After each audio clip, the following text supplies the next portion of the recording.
ರಸಗೊಬ್ಬರ ಸಮಸ್ಯೆ ವಿಚಾರಕ್ಕೆ ನಡೀತಾ ಇದ್ದಂತಹ ಚರ್ಚೆ ವಿಧಾನಸಭೆಯಲ್ಲಿ ದೊಡ್ಡ ರಾದ್ಧಾಂತವನ್ನೇ ಎಬ್ಬಿಸಿತ್ತು. ಡಿಸಿಎಂ ಡಿಕೆ ಮತ್ತು ಮಾಜಿ ಡಿಸಿಎಂ ಅಶ್ವತ್ಥನಾರಾಯಣ್ ಏಕವಚನದಲ್ಲೇ ಬೈದಾಡಿಕೊಂಡ್ರು. ನಿಜಕ್ಕೂ ಕಲಾಪದ ವೇಳೆ ಆಗಿದ್ದೇನು ತೋರಿಸ್ತೀವಿ ನೋಡಿ.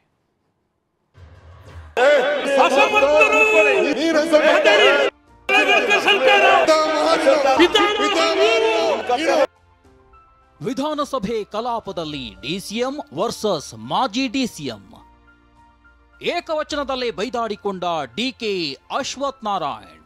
ವಿಧಾನಸಭೆಯಲ್ಲಿ ಡಿಕೆ ಮತ್ತು ಅಶ್ವತ್ಥನಾರಾಯಣ್ ಮಧ್ಯೆ ಭಾರೀ ಜಟಾಪಟಿಯೇ ನಡೆಯಿತು.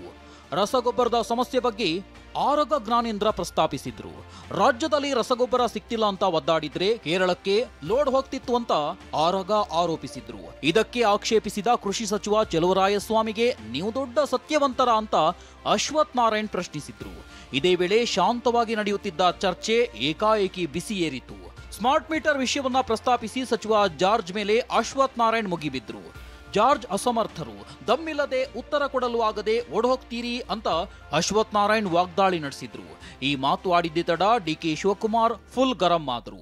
ಅಸಮರ್ಥ ನೀನು, ಭ್ರಷ್ಟಾಚಾರದ ಪಿತಾಮಹ ನೀನು ಅಂತ ಅಶ್ವತ್ಥನಾರಾಯಣ್ ವಿರುದ್ಧ ಏಕವಚನದಲ್ಲಿ ಡಿಕೆ ಗುಡುಗಿದ್ರು.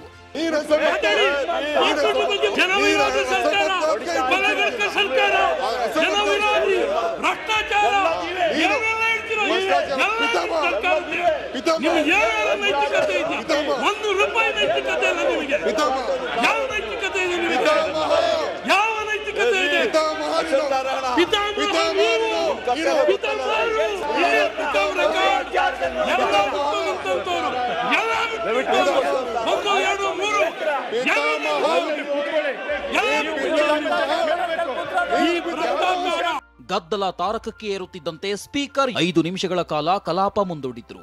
ಆದರೆ ಕಲಾಪ ಮುಂದೂಡಿಕೆ ಆದ್ಮೇಲೂ ಸದನದಲ್ಲಿ ಕಾಂಗ್ರೆಸ್ ಬಿಜೆಪಿ ಸದಸ್ಯರ ಜಟಾಪಟಿ ನಡೆಯಿತು. ಆದರೆ ಕಲಾಪ ಮುಂದೂಡಿಕೆ ಆದ್ಮೇಲೂ ಸದನದಲ್ಲಿ ಕಾಂಗ್ರೆಸ್ ಬಿಜೆಪಿ ಸದಸ್ಯರ ಜಟಾಪಟಿ ನಡೀತಿತ್ತು. ಕೊನೆಗೆ ಸ್ಪೀಕರ್ ಕಚೇರಿಯಲ್ಲಿ ಸಂಧಾನ ಸಭೆ ನಡೆಯಿತು. ಅಶ್ವತ್ಥನಾರಾಯಣ್ ಕ್ಷಮಾಪಣೆ ಕೇಳಬೇಕೆಂದು ಕಾಂಗ್ರೆಸ್ ಸದಸ್ಯರು ಒತ್ತಾಯಿಸಿದ್ರು. ಆದರೆ ಯಾವುದೇ ಅಸಂಸದೀಯ ಪದ ಬಳಸಿಲ್ಲ, ಕ್ಷಮೆ ಕೇಳಲ್ಲ ಅಂತ ವಿಪಕ್ಷ ನಾಯಕ ಆರ್ ಅಶೋಕ್ ಸ್ಪಷ್ಟಪಡಿಸಿದ್ರು. ತಪ್ಪು ಪದ ಪ್ರಯೋಗಿಸಿದ್ರೆ ಕಡತದಿಂದ ತೆಗಿಸಿ ಅಂತ ಹೇಳಿದ್ರು. ನನಗೂ ಬಿಸಿ ರಕ್ತ ಇದೆ, ಸಿಎಂ ಬುದ್ಧಿವಾದ ಹೇಳಿದ್ದಾರೆ. ಸದನದಲ್ಲಿ ಗದ್ದಲದ ಬಳಿಕ ಡಿಸಿಎಂ ಡಿಕೆ ಶಿವಕುಮಾರ್ ಜೊತೆಗೂ ಸಿಎಂ ಸಿದ್ದರಾಮಯ್ಯ ಮಾತನಾಡಿದ್ರು.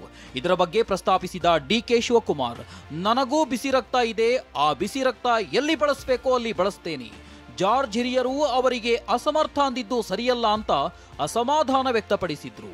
ನಮಗೂ ಬಿಸಿ ರಕ್ತ ಇದೆ, ಆದರೆ ಬಿಸಿ ರಕ್ತ ಎಲ್ಲಿ ಉಪಯೋಗಿಸಬೇಕು ಅಲ್ಲಿ ಹೊರಗಡೆ ಅದು. ಇದು ಪಾರ್ಲಿಮೆಂಟರಿ ಡೆಮೋಕ್ರಸಿಲಿ ನಾವೆಲ್ಲ ಕೆಲಸ ಮಾಡ್ತಾ ಇದೀವಿ. ಆದರೆ ಯಾವುದೇ ಮನುಷ್ಯ ಸ್ವಾಭಿಮಾನಕ್ಕೆ ಧಕ್ಕೆ ಆದಾಗ, ಆತ್ಮಗೌರವಕ್ಕೆ ಧಕ್ಕೆ ಆದಾಗ no one will tolerate this. ನನ್ನ ಲೀಡರ್ಗೆ ಆದಂಥ ಅವಮಾನ ಮರ್ಯಾದಿನ ನಾನು ಇಲ್ಲಿ ಕೂತ್ಕೊಂಡು ನಾನು ಸಹಿಸ್ಕೊಂಡೆ ಅಂತ ಅಂದರೆ ನನ್ನಂಥ ಅನಾಲಯಕ್ ಲೀಡರ್ ಆಗ್ಲಿಕ್ಕೆ ಸಾಧ್ಯ ಇಲ್ಲ. ನಾನೊಬ್ಬ ಪಕ್ಷದ ಅಧ್ಯಕ್ಷ ಕೂಡ. It is my bound duty to stand by him.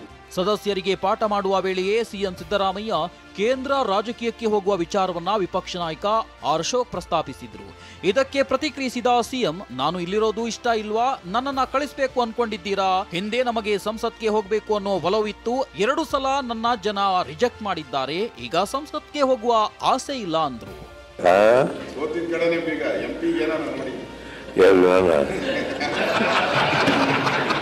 ಎಂಪಿಗೆ ಇನ್ನು ನಿಲ್ಲಲ್ಲ ಅಂತ ತೀರ್ಮಾನ ಮಾಡಿಬಿಟ್ಟಿದ್ದೀನಿ. ಈಗ ನನ್ನ ಇಲ್ಲಿಂದ ಕಳಿಸ್ಬೇಕು ಅಂತ ಇದೆಯಲ್ಲ ನೀನು, ಈಗ ನಿಮ್ಗೆ ಇಷ್ಟ ಇಲ್ವಾ? ಮೊದಲಿತ್ತು ಹಂಗೆ ಪಾರ್ಲಿಮೆಂಟ್ಗೆ ಒಂದ್ಸಾರಿ ಹೋಗ್ಬೇಕು ಅನ್ನೋದಿತ್ತು, ಈಗ ಅದಿಲ್ಲ. 2 ಸಾರಿ ಜನ ನನ್ನನ್ನು ರಿಜೆಕ್ಟ್. ಸುನೀಲ್, ಟಿವಿ9 ಬೆಂಗಳೂರು.